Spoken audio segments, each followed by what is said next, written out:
अस्सलाम वालेकुम students. Biology हमारे पास उसका चैप्टर हमारे पास कौन सा आता है?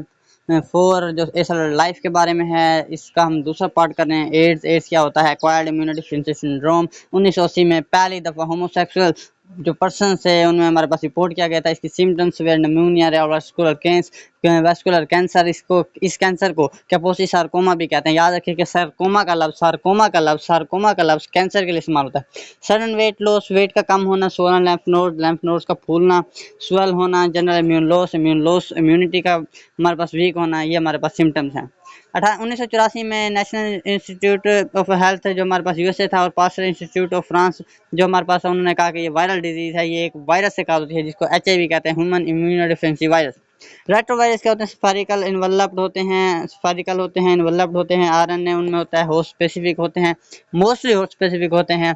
डायमीटर 100 नैनोमीटर के करीब होता है, और इन्हें इसलिए हम रेट्रोवायरस कहते हैं क्योंकि इनमें रिवर्स ट्रांसक्रिप्टेज एंजाइम होता है जो सिंगल स्टैंडर्ड आरएनए को डबल स्टैंडर्ड डीएनए में कन्वर्ट कर देता है। इन्फेक्शन साइट एचआईवी की हेल्पर टी सेल्स हैं और कुछ ब्रेन सेल्स हैं। ये ट्रांसमिट होता है sexual contact, blood transfusion, use of contaminated syringes, surgical tools, activities of health worker, beauticians के हैंड से हमारे पास ये ट्रांसमिट हो सकता है। इस जो हमारे पास इसकी इन्वेलप है वो लिपिड बाय लेयर है। याद रखना कि हम लिपोप्रोटीन बहुत सारी इन्वेलप के लिए यूज करते हैं, लेकिन इसकी इन्वेलप हमारे पास लिपिड बाय लेयर होती है। हमारे पास इसके ऊपर दो स्पाइस होते हैं, GP120 जो अटैचमेंट के लिए यूज होती है, और GP41 जो हमारे पास एंडोसाइटोसिस के लिए यूज होती है। जीपी से मुराद हमारे पास ग्लाइकोप्रोटीन है। मैट्रिक्स प्रोटीन हमारे पास क्या करती हैं, जो इसमें इसकी स्ट्रक्चर में मैट्रिक्स प्रोटीन होती हैं, वो प्रोटेक्शन देती हैं कैप्सिड को। एचआईवी कैप्सिड हमारे पास कोनिकल शेप्ड होती है। इसकी स्टेजेस की बात करें तो 3 स्टेजेस होती हैं। एसिम्प्टोटिक जिसमें हमारे पास सिम्टम्स इतनी शो नहीं होती, उनमें फीवर, एचिस, चिल, रैशेस यानी कि स्मॉल सिम्टम्स होती हैं। एड्स क्या होता है हमारे पास? ये हमारे पास 9 माह बाद हमारे पास एज रिलेटेड कम्प्लेक्स की सिम्टम्स होती हैं, जिसमें हमारे पास कंप्लीट सोलन होता है, लिम्फ नोड्स का फ्लू होता है, डायरिया होता है, नाइट स्वेट्स मतलब रात को पसीने आना, डिप्रेशन, लॉस ऑफ मेमोरी। ये हमारे पास 9 महीने बाद हमारे पास ये सिम्टम्स शो होती हैं। और जब एड्स फुली अपनी ग्रोन स्टेज पे होता है तो उसमें परसिस्टेंट डायरिया, इन्फेक्शन, ये सारी जो डिजीज़ हैं एड्स रिलेटेड कम्प्लेक्स वाली, ये हमारे पास बहुत ज़्यादा सिवियर केस में हमारे पास फुली ग्रोन एज में पाई जाती हैं। लाइफ साइकिल की बात करें तो इसके पास हमारे पास हेल्पर टी सेल्स होते हैं, जिन्हें CD4 सेल्स यानी कि cluster of differentiation of 4 protein या T4 सेल्स भी कहते हैं। HIV also affect macrophages and certain brain cells. कुछ जो हमारे पास मैक्रोफेजेस हैं और हमारे पास सर्टेन ब्रेन सेल्स हैं, उनको भी अफेक्ट करते हैं। स्टेप्स की बात करें लाइफ साइकिल में तो अटैचमेंट पहला स्टेप है। दूसरा अटैचमेंट, इसमें हमारे पास क्या होता है, वाइरोन का जो ग्लाइकोप्रोटीन इन्वेलप है यानी कि जो GP120 है वो CD4 की रिसेप्टर प्रोटीन पर बाइंड हो जाता है। पेनिट्रेशन में क्या होता है, इसमें हमारे पास viral envelope host cell membrane के अंदर पेनिट्रेट कर जाता है एंडोसाइटोसिस के जरिए, और इससे हमारे पास इसके बाद क्या होता है, इसके बाद प्रोटीन जो होती है उसकी जो कैप्सिड होती है उसकी अनकोटिंग होती है, प्रोटेक्टिव कोट उतर जाता है और सिर्फ आरएनए बन जाता है। जो आरएनए होता है वो हमारे पास सिंगल स्ट्रैंडेड डीएनए बनाता है जो कम्प्लीमेंट्री टू आरएनए होता है। ये सारा काम रिवर्स ट्रांसक्रिप्टेज एंजाइम की वजह से होता है, और इसलिए इस प्रोसेस को रिवर्स ट्रांसक्रिप्शन कहते हैं। और जो नतीजा हमारे पास डीएनए बनता है उसे कम्प्लीमेंट्री डीएनए कहते हैं, क्योंकि वो आरएनए के कम्प्लीमेंट्री होता है। फिर हमारे पास वायरल आरएनए डिग्रेड हो जाता है राइबोन्यूक्लियोसिस एंजाइम्स के जरिए, जो हमारे पास इसी एचआईवी में पाए जाते हैं। रेप्लिकेशन होती है फिर SSC single stranded complementary DNA की डबल स्ट्रैंडेड कम्प्लीमेंट्री डीएनए में, और उसके बाद होता है इंटीग्रेशन। जो हमारे पास कम्प्लीमेंट्री डीएनए तब इंटीग्रेट हो जाता है होस्ट सेल डीएनए के साथ with the help of an enzyme integrase. उसके बाद प्रो वायरस बनता है, इस इंटीग्रेटेड डीएनए को प्रो वायरस कहते हैं। फिर ट्रांसक्रिप्शन होती है, हमारे पास जो वायरल एमआरएनए होते हैं वो ट्रांसक्राइब्ड होते हैं प्रो वायरल डीएनए से। और हमारे पास क्या होता है, फिर इसमें एंजाइम यूज होता है होस्ट सेल का, जिसे आरएनए पॉलीमरेज कहते हैं। इसके साथ ही हमारे पास वायरल आरएनए भी बनते हैं। अब जो प्रोटीन्स होती हैं वो सिंथेसाइज होती हैं 3/9 जीन्स, जो हमारे पास encoded genes protein are encoded by 3/9 jeans.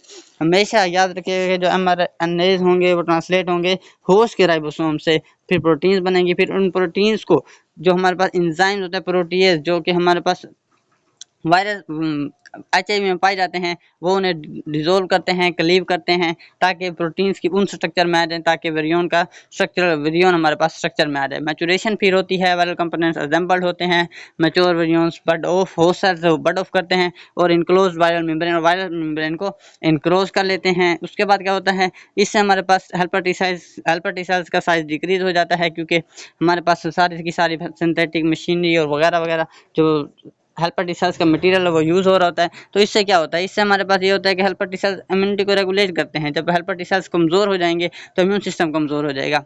उसके बाद CD4 के बारे में मैंने आपको बता दिया। अपॉर्चुनिस्टिक डिजीज़ क्या होती हैं, ये HIV हमारे पास किसी पर्सन को किल नहीं करता, ना ही डिजीज़ काज करता है। जैसे हमारे पास बैक्टीरिया डिजीज़ काज करते हैं, तो HIV करता क्या है, HIV इम्यूनिटी को इतना वीक कर देता है कि ऐसी डिजीज़ जो इम्यूनिटी की स्ट्रॉन्गनेस कंडीशन के दरमियान नहीं आ सकती, वो हमारे पास आ जाती हैं। ऐसी डिजीज़ को अपॉर्चुनिस्टिक डिजीज़ कहते हैं, यानी कि जो मौके का फ़ायदा उठाएँ।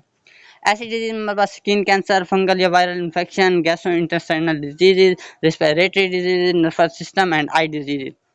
कॉमन वायरल डिजीज़ की बात करें तो स्मॉल पॉक्स है, जिसमें DNA एनवेलप वायरस आ जाता है। इसमें हमारे पास पीटी स्कार्स बनती हैं। कैरेक्टराइज्ड बाय से मुराद उसकी सिम्पटम्स हैं। हर्श वायरस की बात करें तो हर्श सिम्प्लेक्स टाइप 1, जिसमें हमारे पास DNA एनवेलप्ड आ जाता है। ये हमारे पास कंटेजियस डिजीज़ है जो कैरेक्टराइज्ड बाय होती है एचिंग से मुराद दर्द, रैशेस से मुराद हमारे पास क्या होते हैं, सुर्ख निशान on faces, lips and skin. उसके बाद हमारे पास जेनिटल हर्प्स आ जाता है। इसको सिम्प्लेक्स टाइप 2 करती है। ये भी DNA एनवेलप्ड है। इसमें भी सेक्स ऑर्गन, ये इसके पास रिसेप्टर जो होते हैं सेक्स ऑर्गन होते हैं। तो ये यूटेरस, फीमेल की यूटेरस के अंदर अल्सरेशन और सोरनेस काज करता है। इन्फ्लुएंजा की बात करें तो ये हमारे पास RNA एनवेलप्ड वायरस से होता है, जिसका नाम हम इन्फ्लुएंजा वायरस करते हैं, और ये एपिडेमिक फॉर्म में होता है। मीजल्स और मम्स क्या होते हैं, मीजल्स और मम्स हमारे पास RNA एनवेलप्ड वायरस होते हैं, जिसे हम कहते हैं पैरामिक्सो वायरस। ये हाईली कंटेजियस डिसीज है, और 60% हमारे पास जो अडल्ट होते हैं वो मम्स से इम्यून होते हैं। मीजल हमारे पास चाइल्डहुड की सबसे ज़्यादा हमारे पास कॉमन एग्जाम्पल है। उसके बाद polio cause by RNA enveloped non enveloped virus. सारी डिजीज RNA इन्वेलप्ड हैं, जो इन्फ्लुएंजा और मीजल मम्स हैं, जबकि polio RNA non enveloped polio virus से काज होती है। ये स्मॉलेस्ट है, स्फेरिकल है, और ये पैरालाइसिस करता है, यानी कि मोटर न्यूरॉन्स वगैरह को अफेक्ट करता है। और ये था हमारा सारा लेक्चर पार्ट 2 एसेलुलर लाइफ का, और इसके साथ हम आपको कहते हैं अल्लाह हाफिज़।